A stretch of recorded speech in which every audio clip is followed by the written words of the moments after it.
mwangaza wa Mungu uletao wokovu. Na Mungu anatamani kuwa na watu wengi, kwa sababu kama ambavyo utukufu wa mfalme ni wingi wa watu wake, hata Mungu wetu anahitaji kuwa na watu wengi ili ufalme wake uweze kujengwa. Jina la Bwana Yesu libarikiwe. Kama ambavyo watu wa duniani wanatangaza vitu vyao kwa nguvu, ndivyo ambavyo watu sisi wa Mungu tukiwa wengi tuna uwezo wa kutangaza ufalme wa Mungu kwa nguvu, na dunia nzima yote ikamwamini Yesu, na dunia nzima ikashindwa kutuzuia kwa sababu ya impact na matokeo ambayo tutakuwa nayo kwenye ulimwengu.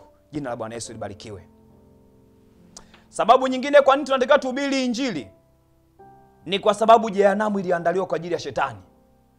Niko hapa kukuambia mpendwa, jehanamu haikuandaliwa kwa ajili ya watu. Jehanamu ilikuwa maalum kwa ajili ya shetani. Jehanamu iliandaliwa kwa ajili ya shetani na malaika wake. Lakini shetani kwa sababu ni baba wa uongo, yuko hapa duniani kuwadanganya watu na kuwafanya watu wengine wamwamini yeye. Wanapomwamini yeye wamsindikize kwenye jehanamu ya moto. Kumbe tunapohubiri injili tunawaokoa watu mbali na moto. Tunapohubiri injili tunawatoa watu kwenye ile shida, kwenye ile changamoto ambayo shetani amewaandalia huko mbeleni.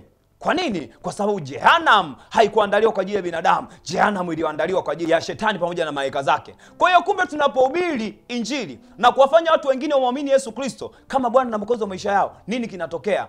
Tunaifanya jehanamu kupungukiwa na watu, lakini tunafanya mbinguni kuongozewa na watu. Tunasema we populate heaven, we depopulate hell. Tunaongeza idadi ya watu wanaoenda mbinguni na tunapunguza, ikiwezekana kumaliza kabisa, idadi ya watu wanaoenda motoni.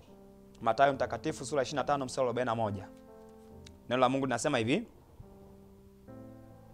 kisha akawaambia, na wale walioko mkono wake wa kushoto, ondokeni kwangu mliolaaniwa, mwende katika moto wa milele aliowekewa tayari Ibilisi na malaika zake. Yesu anajaribu kutuonyesha kwamba moto wa jehanamu aliwekewa Ibilisi pamoja na malaika zake. Kumbe hakuna sababu ya mtu yoyote miongoni mwetu kwenda jehanamu. Tuhubiri habari njema.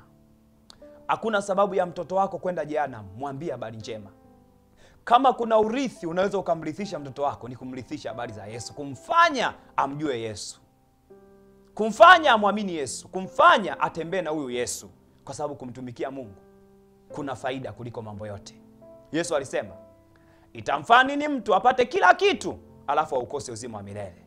Na uzima wa milele ni nini? Uzima wa milele ndio huu, wa kujue Mungu wa kweli na wa pekee na Yesu uliyemtuma. Jina la Bwana Yesu libarikiwe. Sababu nyingine kwa nini tunapaswa tuhubiri injili kwa nguvu tukiwa hapa duniani ni kwa sababu ndio kazi kubwa iliyomfanya Yesu akaja hapa duniani. Najua kuna mambo mengi sana watu wanazungumza, lakini ukweli ni kwamba kazi pekee na kubwa na ya msingi iliyomfanya Yesu amekuja hapa duniani ni kuhubiri injili. Sasa kama Yesu ambaye ni Bwana wetu alikuja kwa sababu hiyo, na hiyo kazi aliifanya kwa bidii na kwa nguvu, it means hiyo kazi ni ya muhimu na ina maana, na sisi tunapaswa tuifanye, kwa sababu Biblia inasema sisi ni watenda kazi pamoja na Kristo. Yohana mtakatifu sura ya 3 mstari wa 16 na 17. Kwa maana jinsi Mungu aliupenda ulimwengu hata akamtoa mwanawe wa pekee, ili kila muaminie asipotee bali awe na uzima wa milele. Mstari wa 17. Kwa maana Mungu hakumtuma mwana ulimwenguni ili ahukumu ulimwengu, bali ulimwengu uokolewe katika yeye.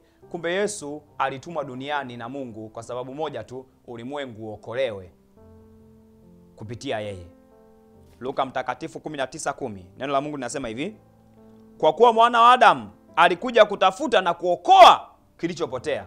Yesu alikuja kutafuta na kuokoa kilichopotea. Yesu hakuja kwa ajili ya jambo lingine lolote isipokuwa kutafuta na kuokoa kilichopotea.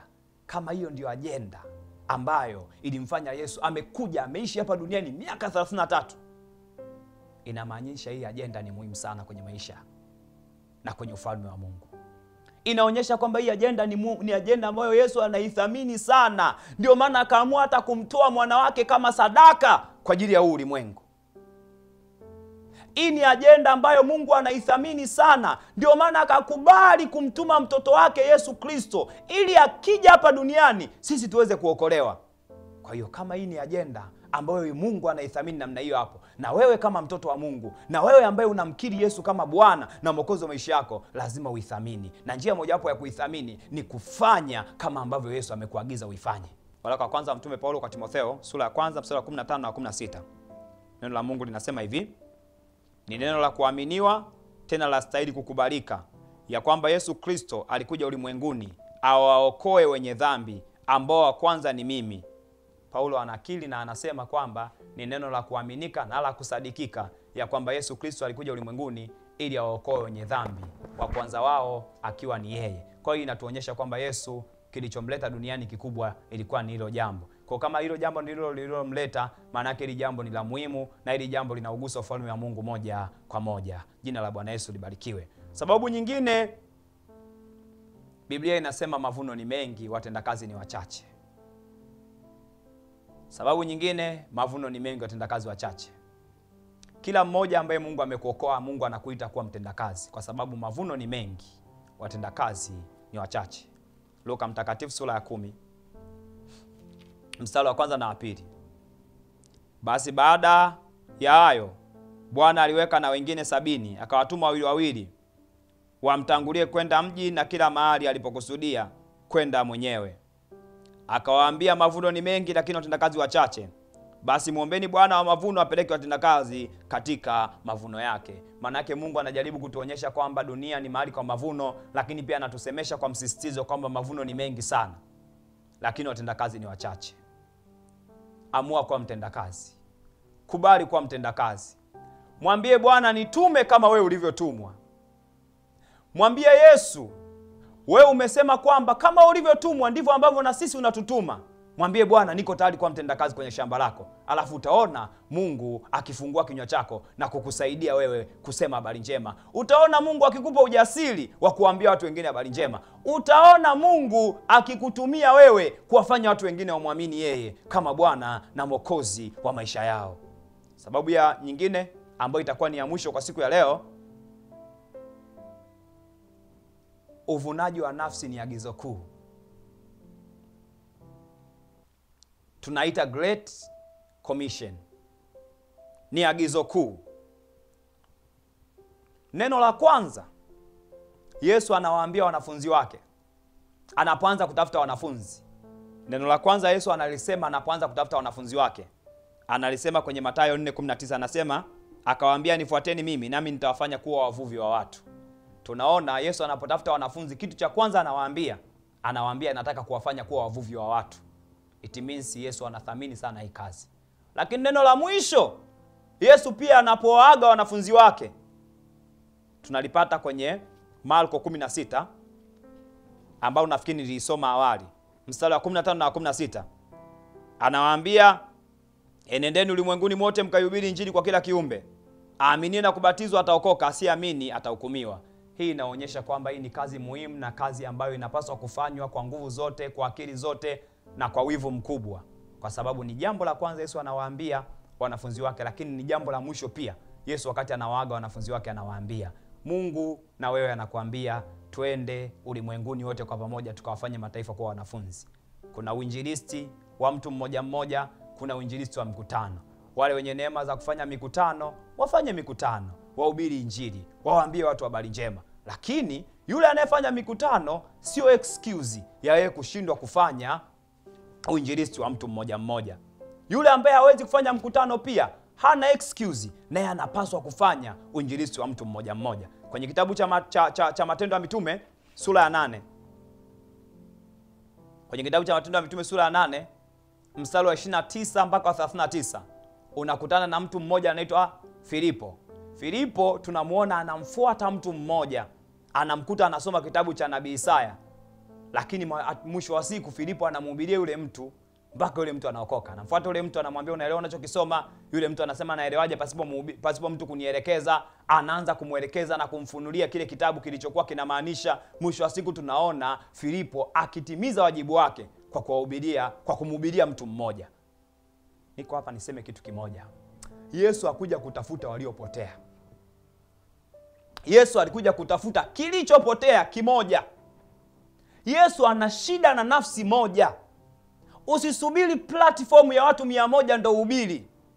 Usisubiri platform ya watu 10 ndio uhubiri. Yesu ana shida na mtu mmoja. Kwa maana mwana wa Adamu hakuja kuhukumu ulimwengu, ila alikuja kutafuta kilichopotea. Yesu ana shida na ana shauku na nafsi moja. Kwa hiyo wewe mwenye una mtu mmoja, huyo mmoja mhubirie. Una jirani mmoja, huyo mmoja mhubirie. Una rafiki mmoja, huyo mmoja mhubirie. Lakini tunaona pia kwenye Matendo ya Mitume sura ya 10 mstari wa 1 mpaka wa 3, Yesu anawaita watu 70, anawatuma waende wakahubiri mtaani kwa mtu mmoja mmoja, anawatuma wawili wawili. Yesu anathamini sana nafsi ya mtu mmoja.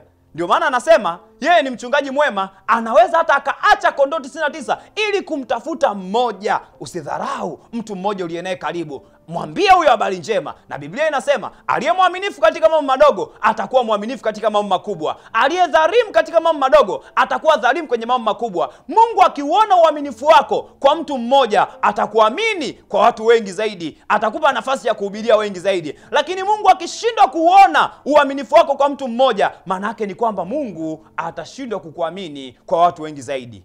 Jina la Bwana Yesu libarikiwe. Uko mahali hapo umesikia jambo hili hapa, na umesikia hii injili, na hujampa Yesu Kristo maisha yako. Yesu sio Bwana wala sio Mwokozi wa maisha yako, na unahitaji kumpa Yesu maisha yako. Nifuatishe sala hii. Sema: Bwana Yesu, ninakushukuru. Asante kwa kunipenda. Asante kwa kufa msalabani kwa ajili ya maisha yangu. Ninaomba unisamehe dhambi zangu zote ninazozifanya kwa kuwaza, kwa kunena na kwa kutenda. Nimeamini kwa moyo wangu na ninakiri kwa kinywa changu ya kwamba wewe ni Bwana na ni Mwokozi wa maisha yangu. Karibu ndani yangu, ufanye makao. Nipake mafuta ya Roho Mtakatifu. Nipe neema na mimi ya kukutumikia na kukuzalia matunda, katika jina la Yesu, amen. Nitafurahi sana kusikia ushuhuda wako, na ninaamini kabisa ya kwamba maisha yako hayatabaki kama yalivyokuwa. Nitakapokutana wakati mwingine, nitafundisha maandalizi muhimu ambayo mhubiri wa injili anapaswa kuwa nayo. Naamini kabisa maisha yako yatageuzwa na hayatakuwa kama yalivyokuwa, katika jina la Yesu, amen.